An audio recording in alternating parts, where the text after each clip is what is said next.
Day podcast, Luca. Luca Filippi. How you been, bro? Yeah, good. Doing well.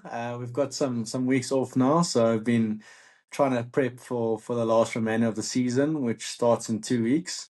So Nice. yeah, trying to get my game in shape and my body in shape, and just trying to get back to where I was. And I see you living, I mean, we chatted before, you're living in Serengeti and obviously you made the move up to Joburg. When was that and why did you make the move away from the Cape? Yeah, so we stay at Serengeti at the moment. It's been amazing for golf purposes. I've got my trainer Scotch at the gym, which is 500 meters away, which helps. So yeah, I moved up here about 2 years ago. I just also met my fiance here, so it worked out well because most of our schedules was up in Joburg.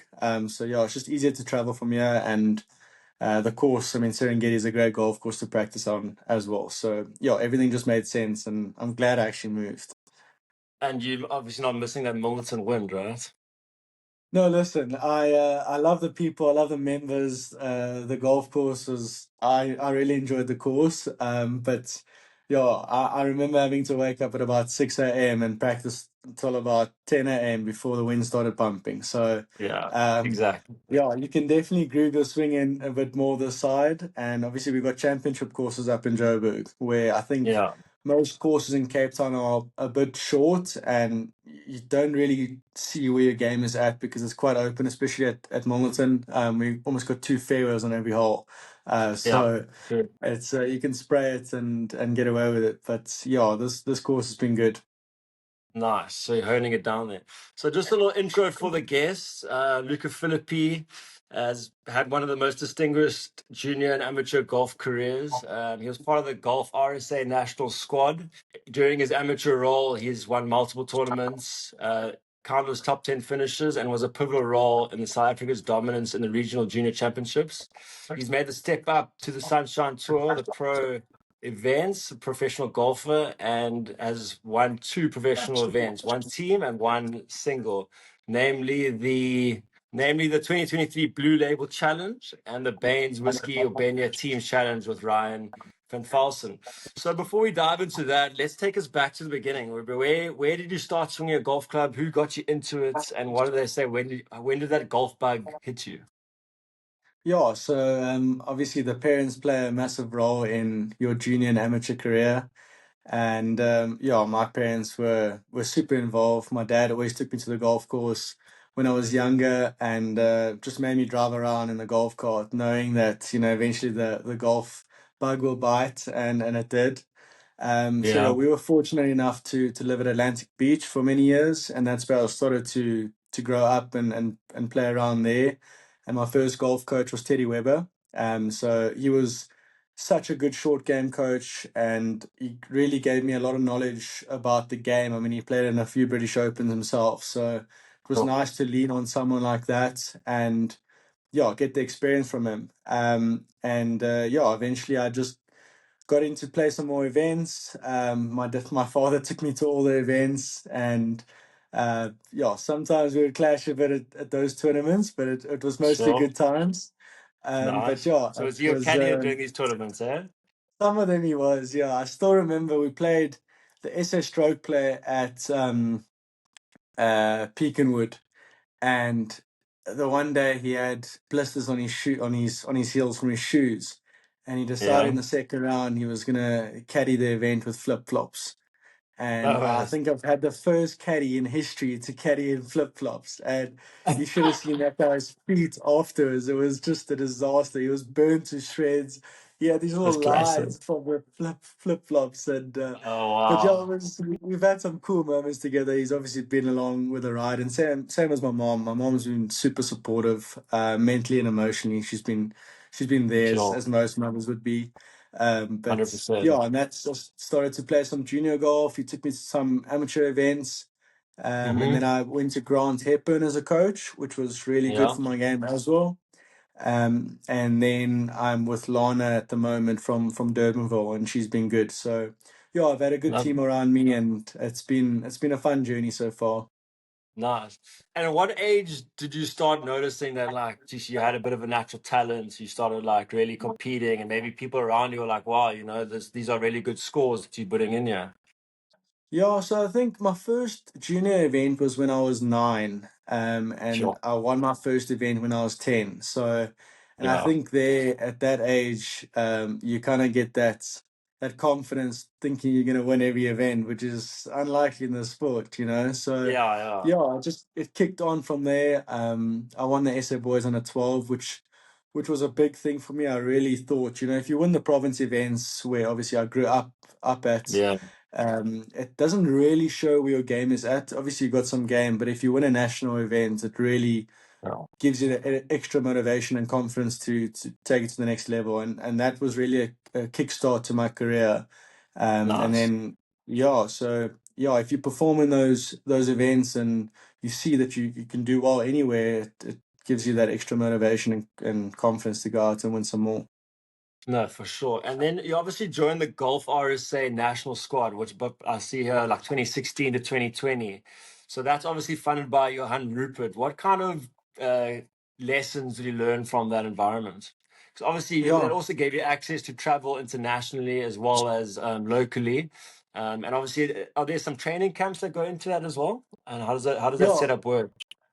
Yeah, so we had a few training camps. We often practiced at Leopard Creek, which was amazing.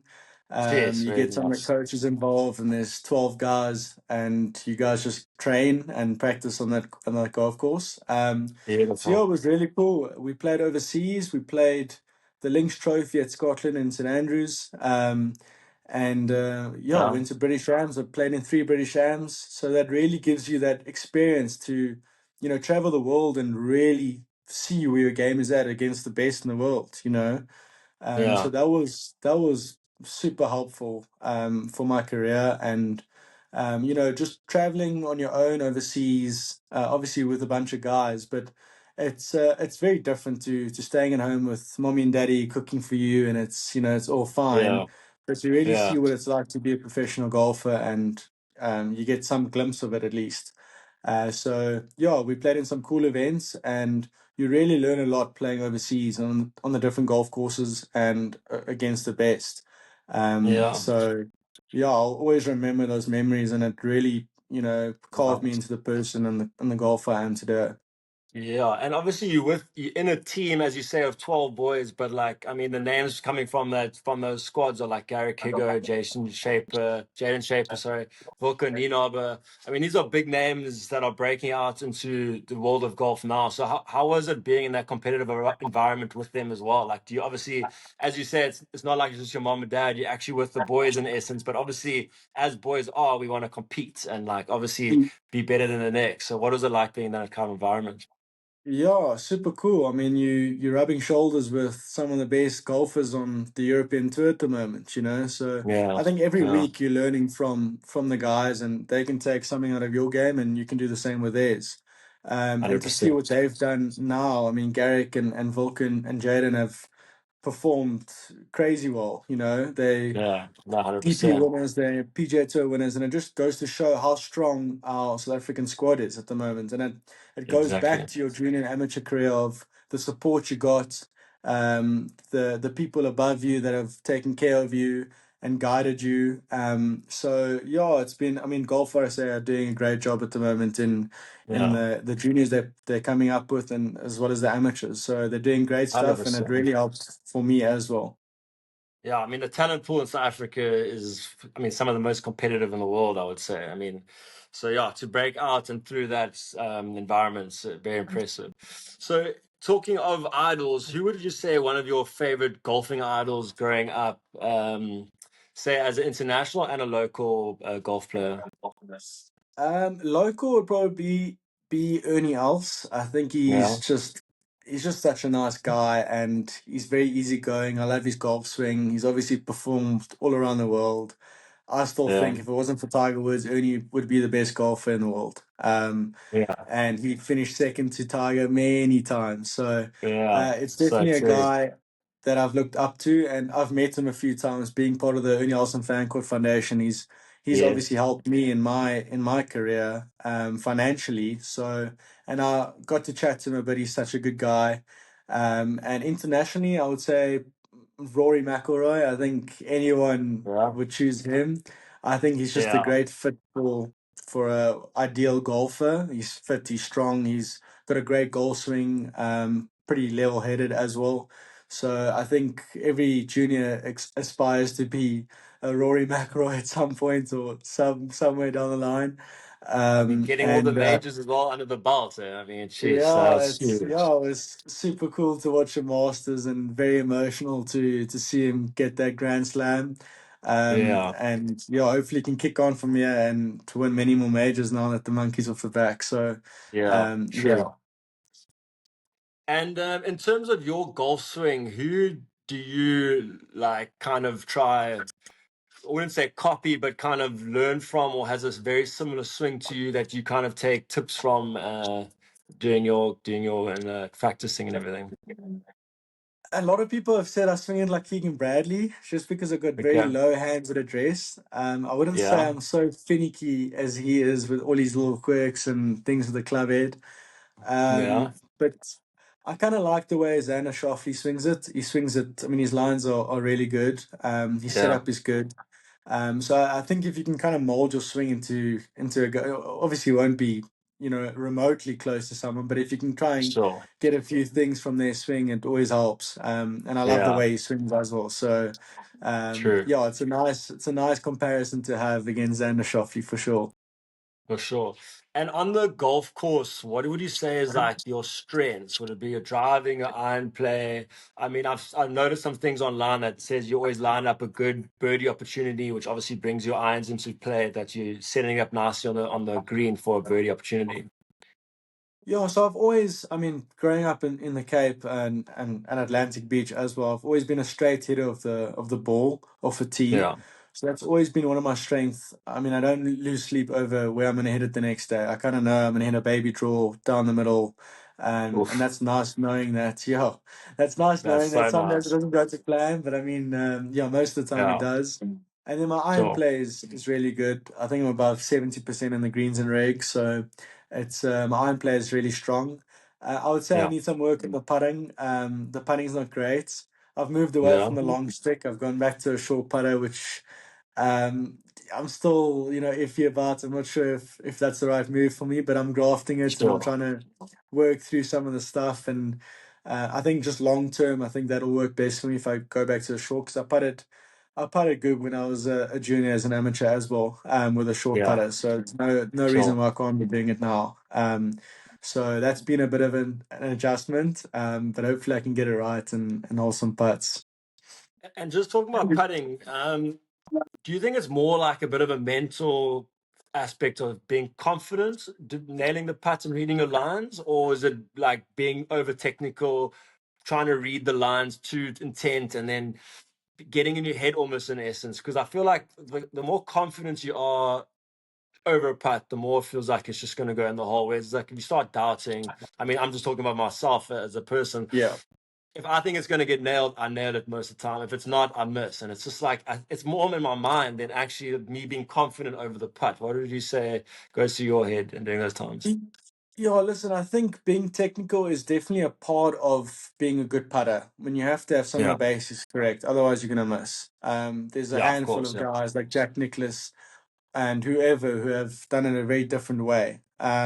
But you'll see some of the guys now, their eye lines over the ball, they've got a good path. But it mostly Yeah. comes down to feel. I mean, a good putter is he's a field player. And that's Yeah. often where you stand on a putting green and you're like, I'm going to hold this. And you actually do hold it. You Yeah. just can see, and 100. visualization as well becomes a big part of putting.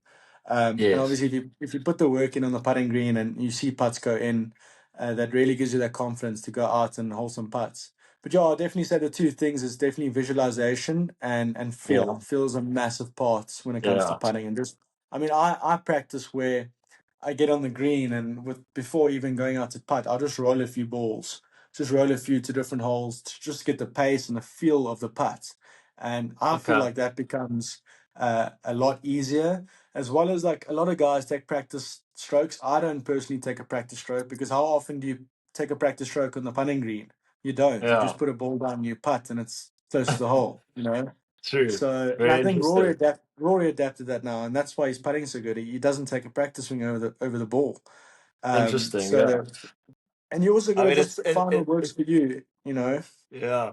As you say, it's hard, so hard. You have to just feel it. I mean, how do you Yeah. even coach a person to feel it? You know what I mean? But as you say, it just takes time out there and being that visualization on it.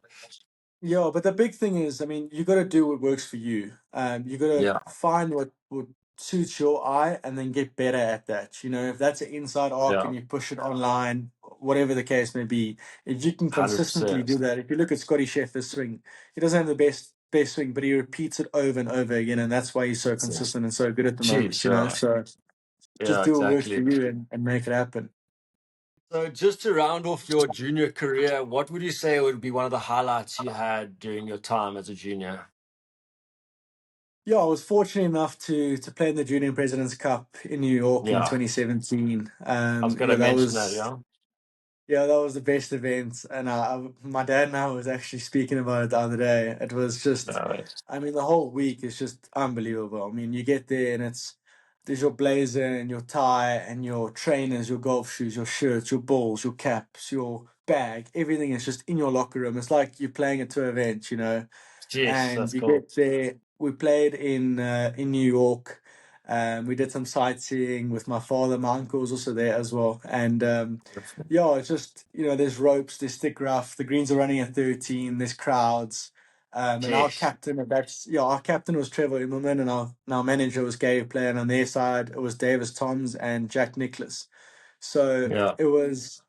I mean, I had Trevor Immelman walking down my singles match with me down the last 9 holes, and I won 3 and 2, and it was definitely the best 9 holes I've ever played to date. I mean, I hold every putt, Yeah. I flushed every iron. It was Trevor standing next to me, and we were just Yeah. talking What a about moment. everything. Whether it was just how to practice and his Masters win coming on the 18th. It was just money can't buy that, you know. No, Um, and 100%. uh, and then obviously fast forward 3 days later, we were watching the real President's Cup, and I met Tiger Woods and had a chat to Tiger on the range. Unreal. And what a cool feeling. I mean, it was just, I saw Tiger and I was like, now's my shot. He's standing there on his own. He was injured at that stage, so he Sure. wasn't playing.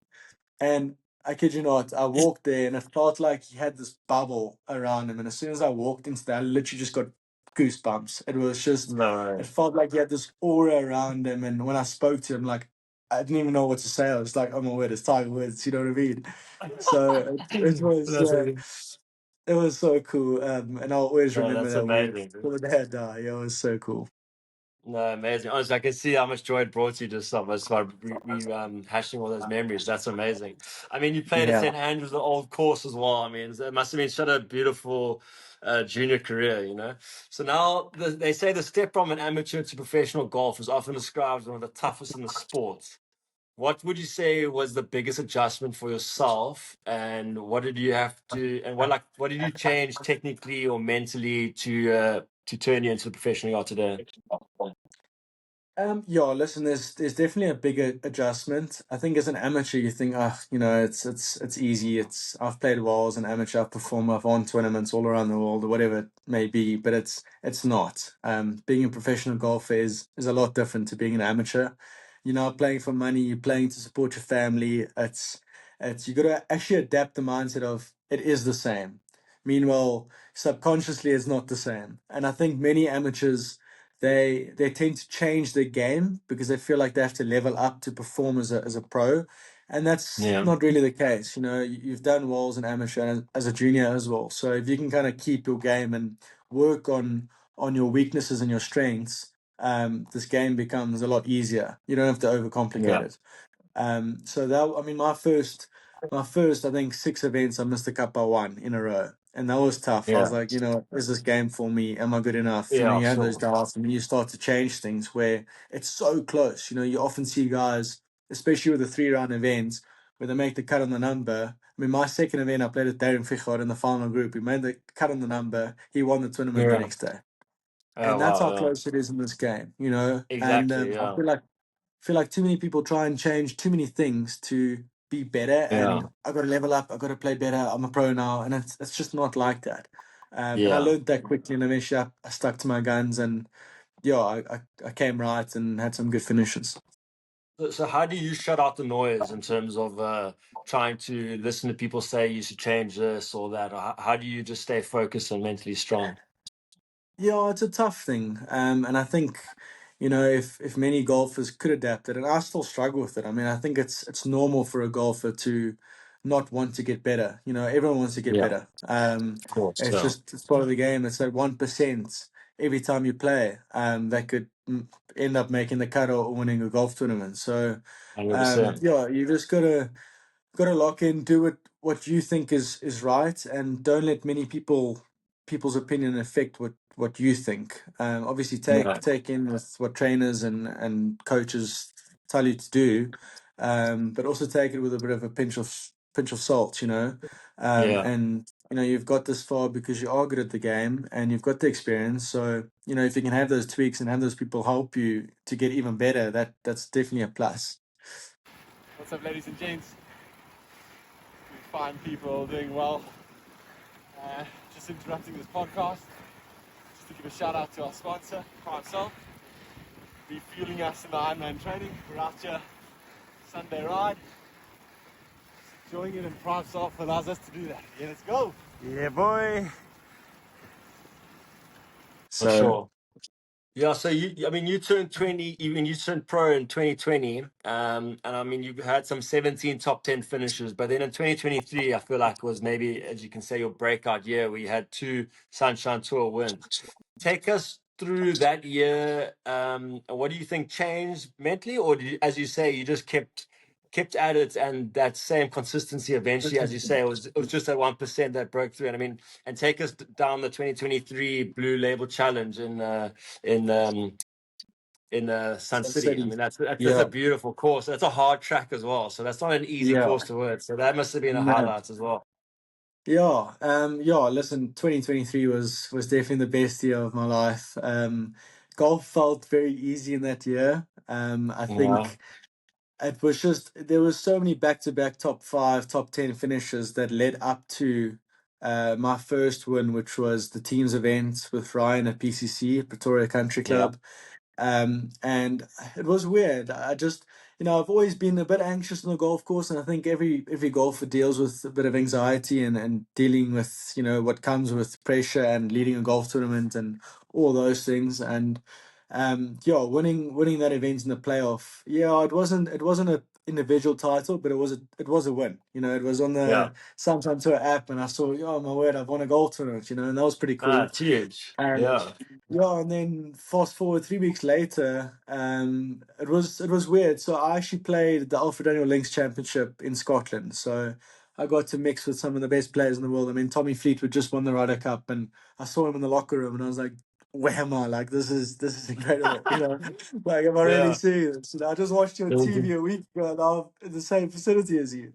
That's crazy. And that was a weird event, and I'd like to think that the stars aligned for me heading up to the Blue Label because it was a 3 round cut, and then obviously the cut, and then you play the fourth round because you play with amateurs. Sure. And I was -1 or -2, and I was heading into Carnoustie on the Monday, and it was pouring with rain.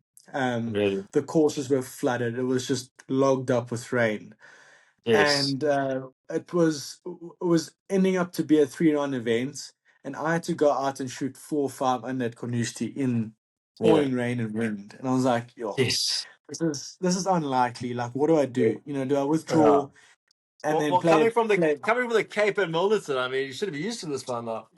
I should, but you're playing some of the toughest courses in the world with the best No, players. no, no, It of becomes course. a bit Yeah, of trickier than course. playing on a Sunday with a couple 18 handicappers at Mornington. Yeah, for So sure. yeah, I spoke to a few of my people around me, like my father and my manager, and I was just like, what do I do here? Like, this is a tough call to make because you can potentially Yeah, make 500 grand if you make the cut. But if you don't, you miss out on an event which the course I love. I love Sun City. I think it suits my eye to a T. oh wow. What do I do? Do I withdraw? I've paid all this money to play the links, and you're withdrawing from a big event, and then you're going back, and Yeah. hopefully you do well. So I ended up withdrawing. Got Oh, there. Never played Lost City. and we played Lost City, Gary Player, and then the final 2 rounds we had Gary Player as well. Yeah. And came to Lost City. I was pretty sick. I think I got sick on the flight and was feeling Yeah. terrible. Didn't play a Traveling, practice yeah. round. Yeah, so I got there, shot 6 under at Lost City, and the next day at Gary Player, I shot 8 under, and I was leading the golf tournament. And I was Jeez, like, yeah. this was meant to be. Like I was meant to withdrawn Yeah. from the links. But it was so cool. I got so many clubs, and it was the best week of my life as well. I mean, I got there, I got a backup driver, I got fresh wedges, I got there, reshafted 2 of my 2 irons. I walked out there, Nice. there's still a photo of me. I was like a kid in a candy store. I was holding all these clubs, and I was just like smiling. I was like, I've never had this before. This is so cool. That's So so yeah, sick. came there and yeah, did well there. It was a great event.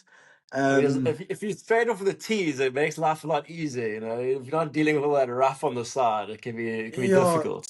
listen, if you're spraying it off a tee at Sun City, you may as well just call it a day and withdraw, Yeah, because it's not a fun I golf don't. course if you're Oh, not that's hitting it all of the brutal. tees. Yeah, yeah. Those are huge So rounds as well. I mean, on a professional tournament, that's insane, dude. Yeah, yeah, so then came to the last hole with a two point lead. So for every birdie it was 2 points, and for bogey it's -1, and a doubles -3. And yeah, Keenan Davidson and I hit our drives. We played the 18th, was actually the ninth, so we finished. Um, and yeah, so we were next to each other, and I had to hit first, and I felt like I needed to go for it because an eagle was 5 points. So if he hit it close and I just made birdie, he wins by 1 point. And I still yeah. remember my legs. I couldn't feel my legs in the golf swing. I hit it so badly off the hill that I almost hit a layup shot because it almost didn't even get to the water. Hit a rock, went straight into the water, and I was like, Oh wow. this is now going to be very challenging. And Keenan hit it just over the green, and I took a drop and I hit a 15-foot putt in for birdie, for par, and he missed So it just on the lip. So it was a very nail biting finish, and it was one that I'll yeah, always remember. I mean, that putt was it was just, I can't explain the feeling when a putt like that goes in to win a golf tournament. It was 15 foot left to right up the hill, and it was the beautiful. best stroke I've put on a putt I think ever in my life. So it was just the perfect time for it.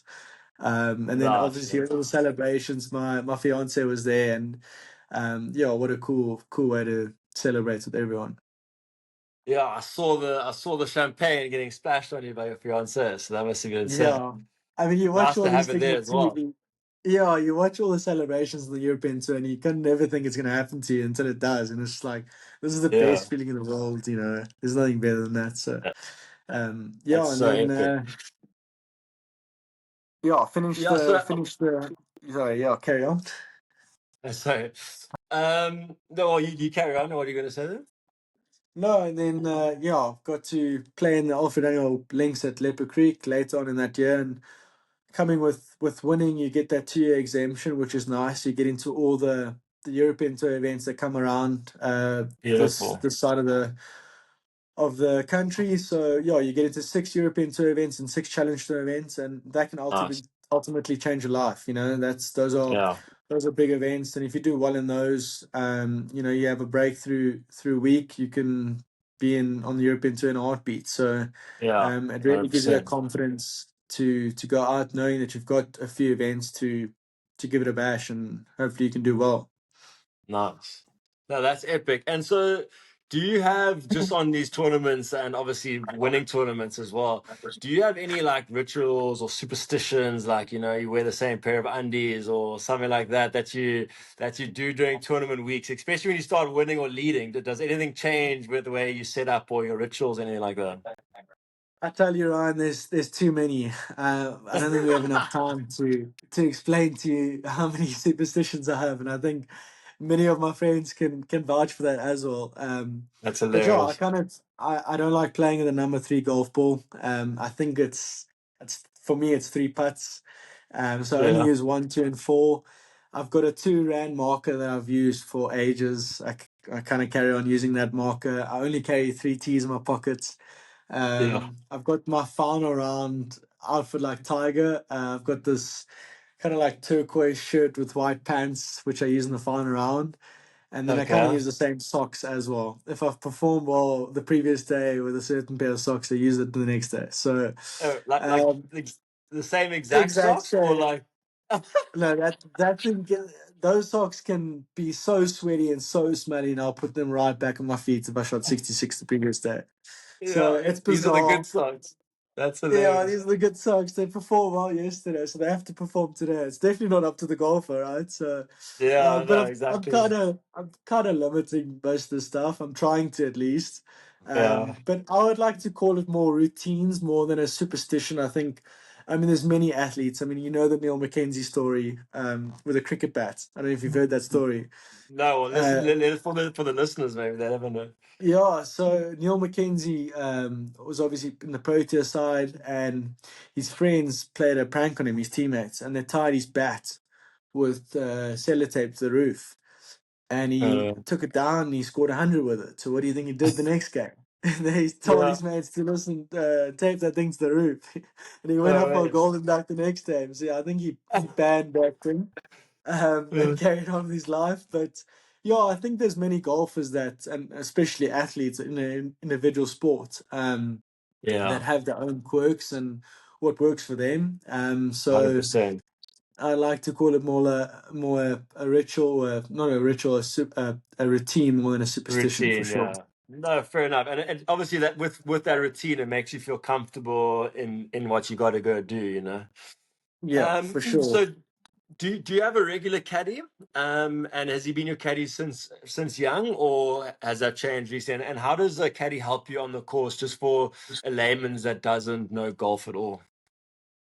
Yeah, so I've had my caddy Tabo for almost 3 years, and we've been great. I mean, the first week on the bag was actually a weird story. So I was supposed to take a local caddy at St. Francis Links in the PGA Championship, and he didn't rock up. I think he missed the bus. He had a couple too many pints the night before. He missed the bus, so I asked one of my friends, "Listen, can you get a guy in for me? It's a big week, it's the PGA Championship." And he said, "No, I got the perfect guy for you, Tabo." And we ended up being in the leading group. So, and we No kind of just worries. clicked from there on. He's got such a positive aura and such a chilled vibe about him, and that really helps when you're coming on the stretch and you need Yeah, someone to lean on. And yeah, we've for become sure. very good friends over time. I mean, he's only Of a few years course. older than me. I think he's like 33, 34. So he's still young at Okay. heart.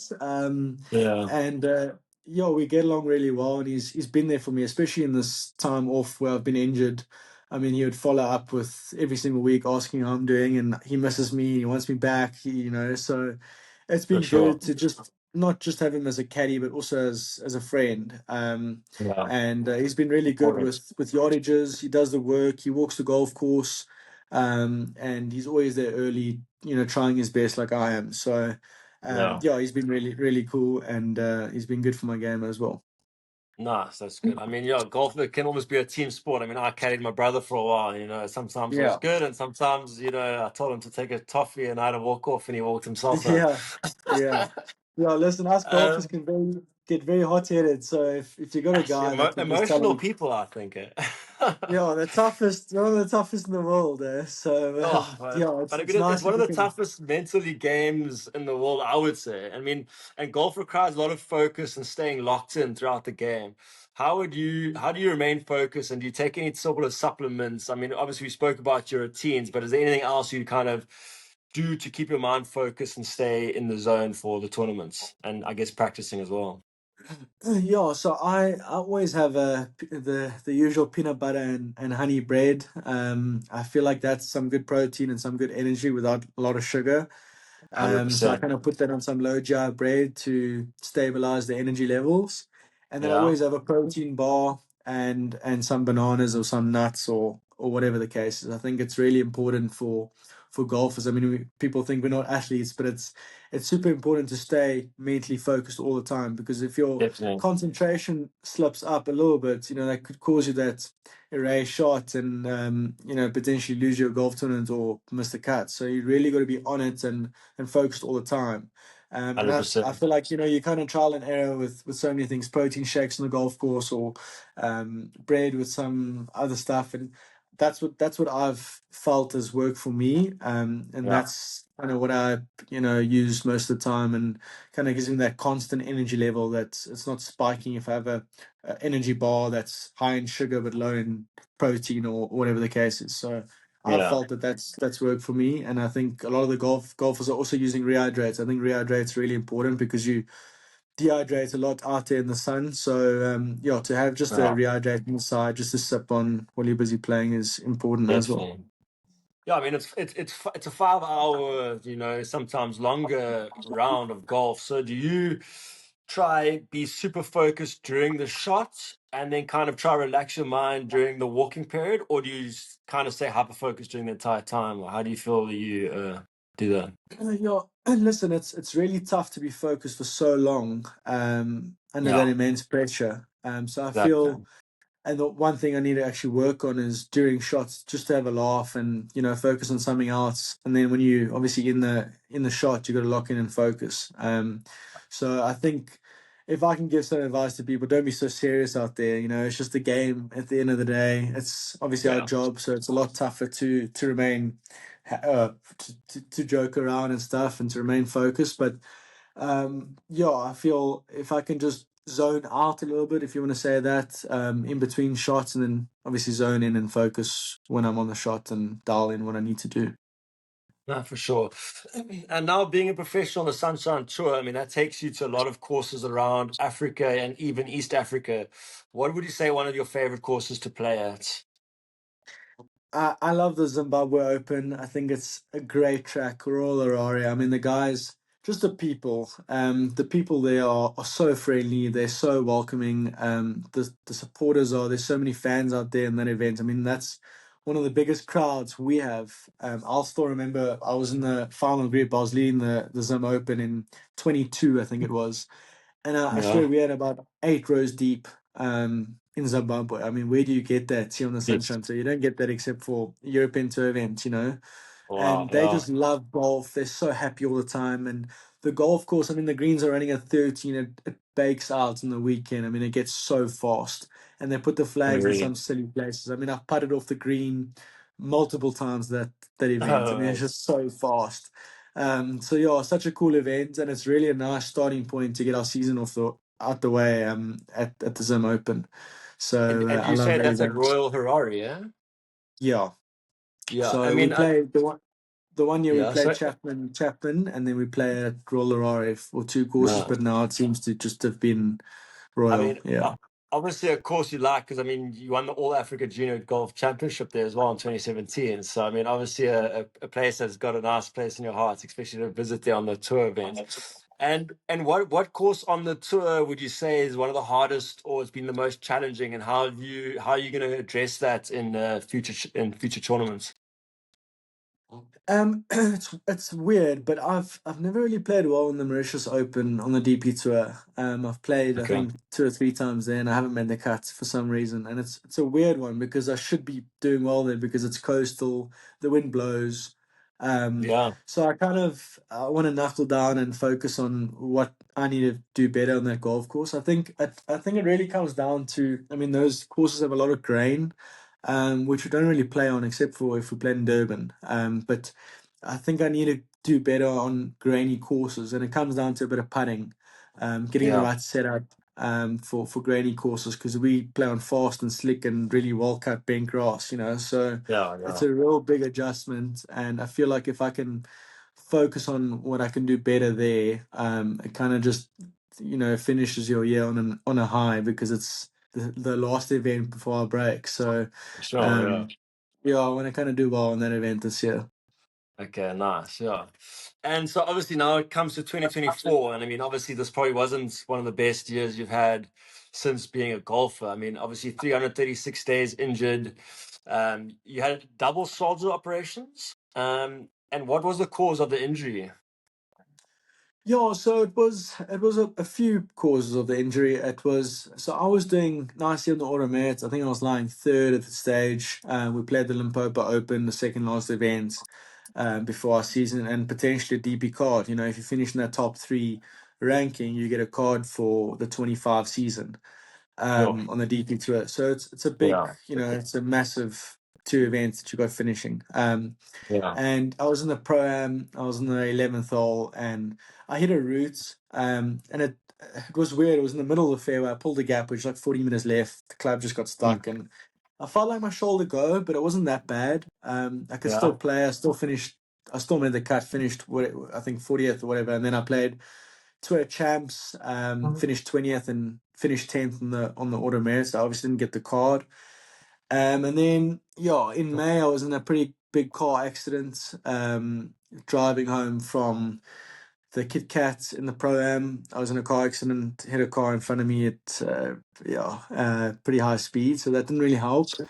And that's, I think that just really made it worse. It jolted the shoulder even more, and then after that, I felt like I couldn't swing anymore. I mean, I was struggling to get past 90 on the golf swing, and Yes. after spending, I was going for MRIs left, right, and center, seeing what's wrong, and nothing really came up on the MRIs. So it was weird. I was in a weird place because I didn't know what to do. Do I go for Yeah. a surgery because it's not getting better, or just try to rehab it? So I obviously went for Yeah.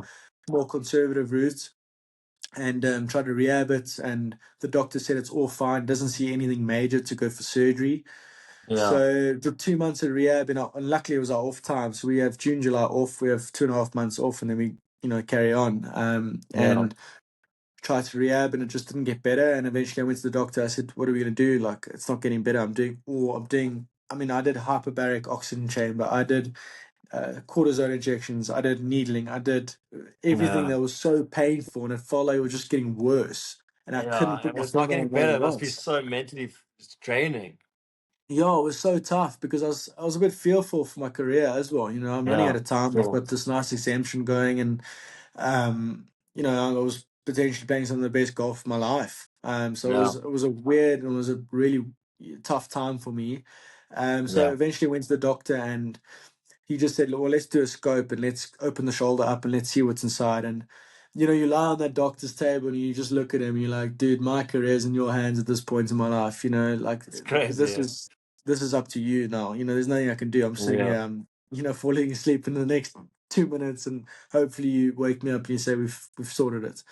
So he Yeah. woke me up and he saw there was chip cartilage, which there was, and he fixed it and he said I was good to go. So I was like, "Oh, 100%. That wasn't so bad."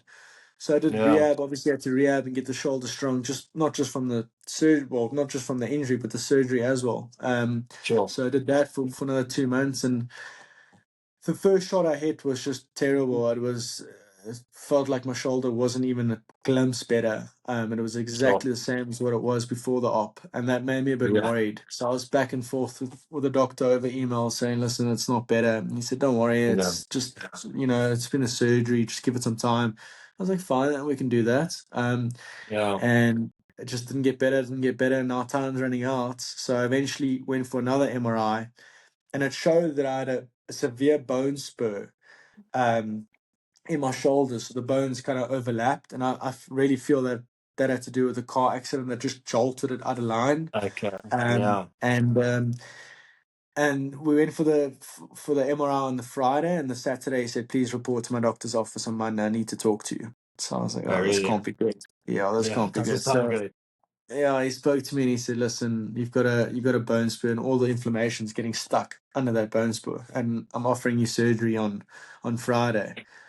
And I was like, Really? "I can't believe this. Like, this is crazy." Yeah. So yeah, I went for the second op in the space of 2 months. The first op was 6th of September, and the second one was 29 November. So it was, and that was a bit of a risk for me because there was now, two ops very close together, and that's potentially permanent nerve damage and all the risks that come with it. Yeah. So I Yeah, went for for it, sure. and yeah, I did all the rehab, sat out for all the DP events, and that was a tough time because now I'm sitting at home watching on TV all the events that I should have been playing in. So, And but you've it definitely gives qualified you that, for as well. Yeah. so it gives you that different hunger for the game and perspective on the events and what you actually want to do with your life. So, yeah, I got the shoulder strong, and I feel good. I really have Yeah. been working so hard in the gym with my trainer to try and just strengthen the shoulder and get it back to where it was. And I almost feel like the left side stronger than the right. So it's been good. Okay. Nice. Yeah, now So it's do you just feel need like some you're game. back to where you were, or you still got a bit of a way to go? Yeah, the swings changed a lot. Just mainly because of the op and being out for so long. I mean, a year. I Yeah, mean, for us yeah, golfers, yeah, being away from the game from 3 days is a lot. Now try being out for a year is a long time. yeah. It's a Um, long so time. yeah, so the swings changed quite a bit, and hopefully, yeah, I can kind of look at some old videos and try swinging a bit of the same of what I did in 23. So Sure, for sure. yeah. So obviously, I mean, that must have been quite a low period, and obviously it must have been quite mentally challenging. What did you do to keep yourself, obviously, I guess, sane, and obviously try to keep your mojo up and keep motivated, just knowing that you're going to come back. But obviously, having the issue of like not knowing what it was and the second op, that must have been quite daunting on, as you say, your future and everything that you were going through, because you were coming off shut a good year as well, you know. Yeah, it was a tough time. Listen, it was the toughest time that I've ever had to go through. And Sure, yeah, I mean, after the first op, I was in a really low place, and the second op was even worse. yeah, You have these doubts and fears of if you'll ever come back to where you were. And it sure, still plays on my mind. It's a tough thing to go through yeah, at a young age. You're 26, you've had two ops on your shoulder. yeah, It's a big thing for a professional sportsman to go through. So yeah, definitely. I've been lucky enough to have a good fiance. She's been amazing this time, and she's been really supportive and getting my mind off things and really positive, because I can be a little bit of a negative Nelly at times. But she's Sure. always there to pull me out the dirt and get me back on my feet. But yeah, I've actually the first op, shame, she went through the most. I mean, she got me the ice machine every night, put the pillows there. I was lying in a sling and falling asleep, and it was a tough Yeah, 2 months for her as well. It wasn't just yeah, I tough for can me, imagine. tough for Yeah, everyone yeah, around me. sure. So yeah, she was really good. And then the second time, after the second op, she's like, I'm not going through this again. I'm buying you a PlayStation. You're gonna play games all day, and you're gonna take care of yourself now. So I was like, fine, suits me. Um, Fair so enough. yeah, I was gaming quite a bit. I downloaded Warzone, Call of Duty, playing with the guys. Oh, And it's been classic. nice. Yeah, it's been nice to just break away from the pressure and the Yeah. thoughts that go in your head after a Take period your mind off it of a time bit. like Yeah. that, for sure. Yeah.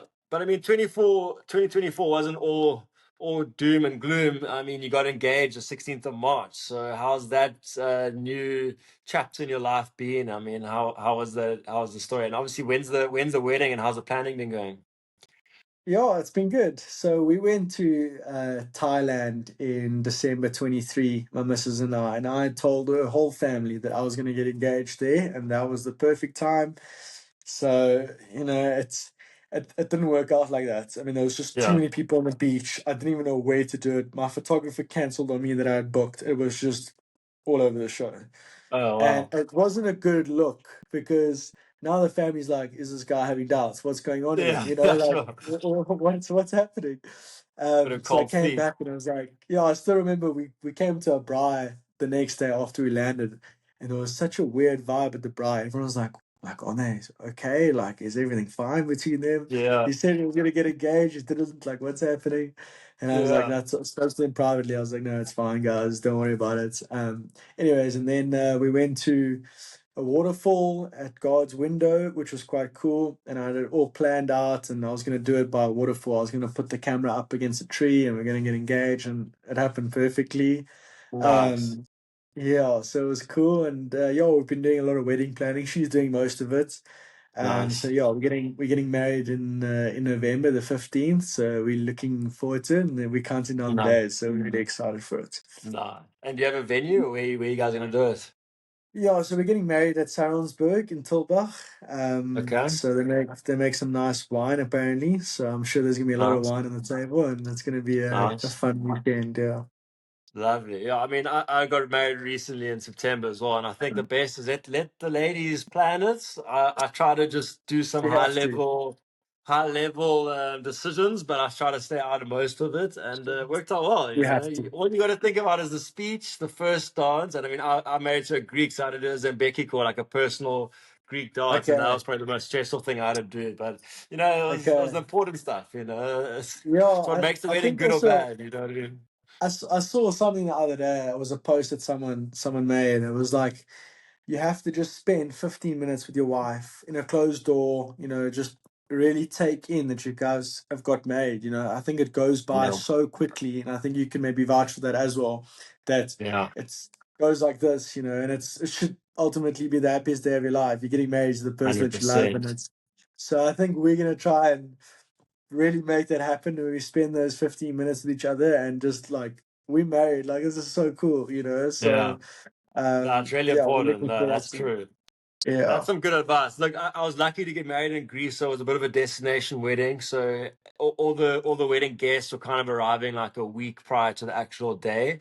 So yeah, we kind of got away with like seeing everyone again. It wasn't like I hadn't seen my auntie from Australia for the first time on that day. So it was quite nice that when it actually got to the wedding day, it was just all about a big celebration. And like yeah, I think and we did take those moments to really cherish the moments, the day, and like the actual time, you know. yeah. So that is It's some good really advice for important. sure. Yeah, So, yeah. I mean, the Sunshine Tour, as you said, is a launch pad to some of these DP tours, European tours. What do you see yourself doing in the next 5 years? Yeah, What so is I your, think yeah, I would like to play here until I get that card. I think that top three card for European Tour is really important. I mean, if you can win the Auto Merit, you play in two majors and you play in the Nedbank Golf Challenge. I mean, that and you get a DP card. So yeah, there's a lot of opportunity here for the guys to perform and to ultimately play on the biggest stage, which is what I want to do, is play on the European Tour. I mean, I've always dreamt about doing that. So yeah, anytime I can get my hands on a chance to do that is something that I'm going to take with two arms, you know. So yeah, hopefully I can make that happen and play in some nice events and hopefully a major too. That'll be nice. yeah, that'll be lekker. So as a young player and you part of, I guess, the next generation of South African golfers, what advice would you give to like youth players dreaming of making it to the Sunshine Tour and beyond? Yeah, I would say you should dominate your category in what you play in. I think that's really important. I think don't think you should. I mean, if you're under 12, don't try and play under 18 and win those events. It's just going to break your confidence. I think what my dad said to me and what worked was let's just build and focus on the under 12 group, and then from there you go under 15, under 19, and then you get into the GolfRSA squad and you play overseas. So don't rush it. I mean, there's lots of time and you see often guys turning pro too young and that kills their confidence and they burn out, you know, and turn 100%. pro when the time is right, play the amateur events, do well, know that you can win, and then get exposure to bigger events and tournaments all around the world. I think that's really important for a golfer. Just to Yeah, travel on your own and really get the sense of what a pro golfer is like, because it's a tough life. You know, you're on your own most of the yeah, time. You're in a new bed every single week. There's no mommy to do your laundry. You got to look after yourself. And that made me grow up very quickly. I mean, at 15, 16, I was already all over the world. You know, at 16, the guys 100%. are still in school and they're coming home and it's like, dude, like this is a different life, you know? So it Yeah. has definitely has its ups and downs. But it's been a fun journey so far. No, so yeah, that's some good advice. Really good advice there. I mean, Luca, thanks so much for coming out and taking time out of your day to be on this pod. It's been really engaging. I really loved it a lot. Just one more thing that I would like to leave. If you could leave our listeners with a message of encouragement on how would they find their prime self. Let it be in the golfing world or in life in general. Yeah, I think what I would want from more people and is what I strive for every day is just be kind to people. Spread love. You just don't know what someone's going through. I think you think you're going through a tough time, but I can assure you someone else is going through an even tougher time. So that's always been what I feel deeply about is just be nice to everyone. You just don't know what they're dealing with. And also, you know, you're going to be dealing with some stuff one day as well. You need someone to lean on. So there's this famous story about Kevin Hines. I don't know if you know who that is, but he's a Golden Gate Bridge survivor. And Yeah. he was on his way and he was going to take a bus. He took a 45-minute bus ride to the Golden Gate. I mean, let me just give you a quick stats. The Golden Gate Bridge from 1937 to 2024, 2,000 people have jumped off there to commit suicide. Yes, So that's crazy. it's been raucous there, and I've stood on that bridge a few years ago. It is high, dude. It is Yeah. 67 meters tall. It is very high. Jeez. Anyways, Yeah. and this guy got on the bus and he wrote his parents a letter and whatever, and he was on the bus and sobbing, crying his eyes out, and he said, and he survived. He jumped off, and he actually survived. And he said as soon as he jumped, he felt this level of regret and fear, and I shouldn't have done it, and he survived. He's one of very, very few to survive that height, you know. That's And crazy. afterwards, he said was, all I wanted was for someone to say, "Are you okay? Are you fine? How can we help you in that bus?" You know, and he Yeah. felt like the world hated him, and all he wanted was just for someone to reach out to say, "You fine? You know, how can we help you?" Yeah. So I feel No, like I for feel sure. deeply about that, and I want to try and help people as much as I can, and be a shoulder to lean on. Um, and yeah, I feel like if we can spread some more kindness and some more love, and this world would be in a better place than what it is at the moment, for sure.